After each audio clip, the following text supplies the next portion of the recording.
Several years ago, Malcolm Gladwell faced off in the Monk debates against Douglas Murray and Matt Taibbi. The topic was, should you trust the mainstream media? And the outcome was one of the worst debate performances that I have ever seen. It's so strange hearing you debate, Malcolm, because you listen to nothing that your opponents say. This wasn't just Douglas's opinion. A poll at the beginning of the debate showed that 52% of people came in agreeing with Gladwell's side, that you can trust the mainstream media. But by the end, there had been a huge reversal, with only 33% of people on his side. He lost 1 in 3 people who came in agreeing with him. So let's dive into what happened and help you defend yourself against these frustrating, rude debate tactics, as well as avoid using them so you don't destroy your own reputation. The first thing to be aware of are small lapses in kindness that could be viewed as playful jokes or harmless mistakes. In many cases, these are really covert sniping, where someone takes shots at another person in an underhanded way. For instance, Malcolm makes a joke that contains a hint of judgment about Douglas's earlier reference to a Canadian trucker story. I thought I'd just tell 2 very simple stories. One of them will not be about the truckers, who I think have been well defended by my colleague, Mr. Murray. And then later in the debate, he can't seem to pronounce Matt Taibbi's last name correctly or say Douglas's full first name. Greatly amused by the affection Matt Taibbi has, Matt Taibbi's father and grandfather. Matt Taibbi. I just want to hear his voice. Doug is speechless. I'm never speechless. Matt and Doug speak about, Doug would like more stories on the Hunter Biden. Now, on their own, these lapses could easily be interpreted as accidental. But Malcolm did a podcast after the debate where he says he entered with this perspective. He is one of those English people, white English people, who objects to the number of non-white people who have moved to England in the last 50 years. I walked in thinking, he's a piece of shit. This paints that little joke and those mistakes in a whole new light. It's very likely that these were examples of covert sniping, a good-natured front for what was really a veiled attack. And after an hour, Douglas lets him know in his sarcastic tone that that is how he sees it. Well, Malk. Now, early in an interaction, you will not be certain what's driving these sorts of mistakes and behaviors. So rather than getting accusatory or immediately firing back, the best approach is to interpret ambiguous communications charitably and respond with warmth. We don't get to see this in this debate, but the show Ted Lasso is full of these examples. And yes, even though this is a fictional show, this strategy is extremely effective at flipping rudeness in real life. Coaching football, mate, you are a legend for doing something so stupid. Well, I've heard that tune before, but here I am still dancing. Legend. And of course, after repeat offenses, you should escalate, and you can watch my video on Robert Downey Jr. to learn how to do that with charisma. But for now, we're going to move to our second behavior to avoid, which is straw manning. That is, twisting the other person's position to make it easier for you to attack. For context, Matt Taibbi refers to the 1950s as a time where Americans had more trust in reporters like Walter Cronkite because they had to speak to a broader audience than the niche reporting of the internet era requires. Gladwell hears this and responds like this. In that moment, the mainstream media was populated entirely by white men from elite schools. Why you would have had such affection and say that's the gold standard, and we should trust the mainstream media precisely at the moment when the mainstream media is least representative, is really puzzling to me. And over the next hour or so, he brings this up repeatedly. I feel like there should be a giant picture of Walter Cronkite behind. Matt, I understand that you do have this wonderful nostalgia for the way things used to be. With Matt, the answer is obvious. He would like the world resembled 1955 again. Words fail me when somebody comes back and says, oh, no, there's more to my great love of this man.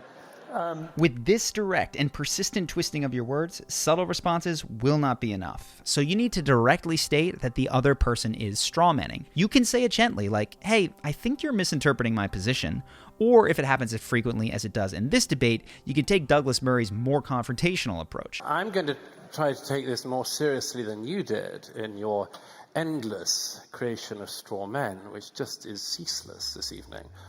When you do this, just remember that if you actually want to reverse the situation, it helps to offer the other person a way to save face, so that gentle approach is your best starting option. Now, straw manning is frustrating, but it's fairly easy to catch. But that's not as true about our third behavior, overloading. That means insisting that the other person defend themselves from an accusation that isn't relevant. And in this case, Malcolm points out that Douglas and Matt don't seem to be in full agreement, and then he says this. The two of you should really get together in the next 5 minutes and work out your story. These are obsessions of the non-mainstream media. Once again, work it out, guys. The implication that Douglas and Matt need to be in lockstep gets some of the biggest applause of the night from Malcolm, and it's why people use this tactic. It's compelling to an audience, and it can confuse the other person into defending an irrelevant point. But Douglas handles this exactly the right way, the way that you should. He takes pride in not carrying unnecessary burdens. You've got to get your story right, guys. I know it's easy for a cheap laugh line, but I don't see why we do. We're two very different people with very different careers, interests, and much more. And we don't need to get our story straight for you, or for this audience tonight, or be in lockstep. Differences of opinion, including on the same side, used to be cherished. The key insight here is that if you slow down and you don't knee-jerk react when you're in an argument, you will see that much of what the opposing side says actually argues in your favor, even if the person says it with a tone of superiority. For instance, if someone at your workplace says, well, you disagreed with my last idea, why don't you show me your perfect idea? You could simply reply, that's exactly why I'm bringing my disagreement to you. I don't have a perfect solution, and I wanted to talk through our options. Now, to do this, you're going to have to agree with someone who is attacking you. That takes a lot of composure, and I'll teach you how to maintain that under pressure in the last point. For now, though, I want to give you a test to see if you can catch these opportunities now that you know what to look for. So see if you can catch what Malcolm could have said to this attack from Douglas. For context, Malcolm has been making comments about fact-checking. I think that you need to fact-check some of your nostalgic notions about the wonderful world of the 1950s. And then Douglas attacks him like this. Given the topic of the debate and the agree and reframe tool we're discussing, what would a powerful response be? I read your book, David and Goliath. The chapter on Northern Ireland is more filled with inaccuracies than any other chapter in a non-fiction book I have read. Did you catch that? Douglas is actually making Malcolm's point, because Malcolm's book is not a mainstream news publication. It's a great example of non-corporate media that does not have the same standards of fact-checking that Malcolm contends editorial rooms do. So the factual inaccuracies in Malcolm's novels actually prove his point in this debate. Malcolm almost gets this, but can't quite see that the point is not just irrelevant, but actually supports his position, and he misses a great opportunity. I didn't know that the function of this debate was to rehash the accuracy of a chapter in a book. Well, you were the one that started talking about fact checkers. I'm simply saying, why don't you employ some? I suspect or your publishers. Douglas. Now, admittedly, catching these in real time is very tough, and that's why the final point of this video is about how to calm your nervous system so that you're actually getting these insights more and more effortlessly. But for now, we need to dive into one last destructive behavior, and that is projecting bad faith. When someone accuses someone else as having biases that they are actually harboring.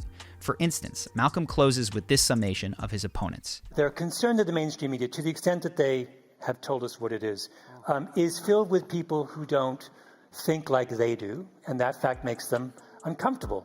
Essentially, he's accusing Douglas and Matt of writing off other perspectives without listening deeply because it threatens their ego. But in that podcast from earlier, Malcolm says that he entered the debate with this perspective. To be honest, it began with a certain degree of arrogance that I thought I just couldn't imagine how anyone could legitimately argue that the mainstream media was worse than the alternative. This is what I mean by projecting bad faith. It's Malcolm who didn't enter this debate with an open mind or the belief that he might encounter reasonable humans with a different opinion. But rather than acknowledge and own his prejudice, he blames his opponents for not engaging in good faith dialogue. His projection causes him to see the source of the problem outside of himself, which makes it impossible for him to effectively address. And this takes us to the most important takeaway, because this is not about dunking on Malcolm.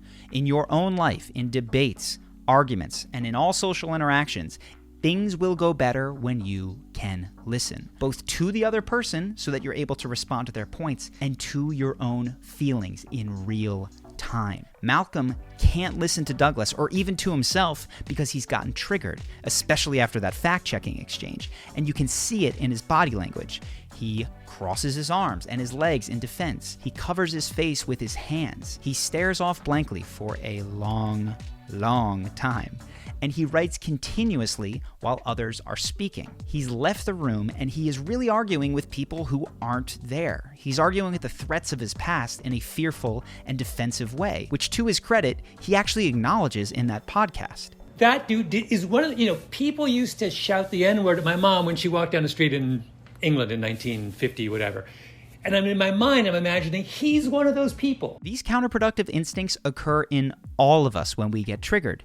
We shut down, close off, and move into behaviors that kept us safe in the past, usually fight, flight, freeze, or fawn. So the most important thing that I want you to take from this video is to notice when you lose your capacity to listen. That means noticing when you go into defensive postures, crossed arms, legs, or covering your face. It means noticing when you're in your head planning a response rather than comfortably listening to the other person. It means noticing when you've lost track of your own upset feelings, saying that you're fine, even when your heart and your mind are racing. All of those are signs that you can't listen clearly, which is a sign that you've been triggered out of the present moment. And you might be thinking, oh, well, those things happen to me all the time in social situations. That's great. Nothing is wrong with you. It happens with me too. It just means that the part of you focused on keeping you safe from those past threats has taken control. So when this occurs, the best way to get back to your confident self isn't any tactic at all. It's simply to first notice that you're in safety seeking mode. No need for shame, just notice it. Second, check if you're actually okay. Chances are that you're in a social scenario that might feel threatening, but your physical body isn't under attack. And then third, ask yourself, what would feel really good right now? Maybe it's stretching, apologizing for spacing out, asking a genuine question, or just letting out a big sigh. Sometimes it's realizing that you want to rip that other person's head off and then laughing at yourself for your own toxicity. Regardless of what it is, when you shift your focus to feeling good rather than defending yourself, you can come back to the present moment where you're able to effectively address whatever is happening in a cool, calm, collected way. And if feeling that confidence is important to you, you might be interested in our program, Charisma University. It's a step-by-step 30-day program that tells you exactly what to do every day so that by the end of it, you are radiating confidence and charisma without even thinking about it.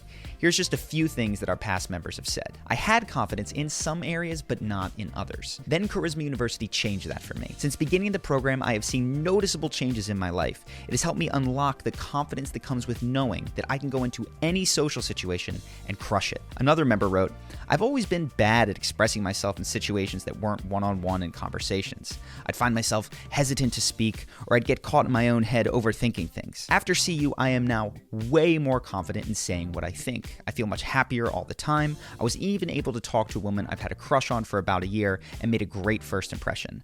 Overall, I love this course and I keep going back to it when I need a refresher on the daily action modules.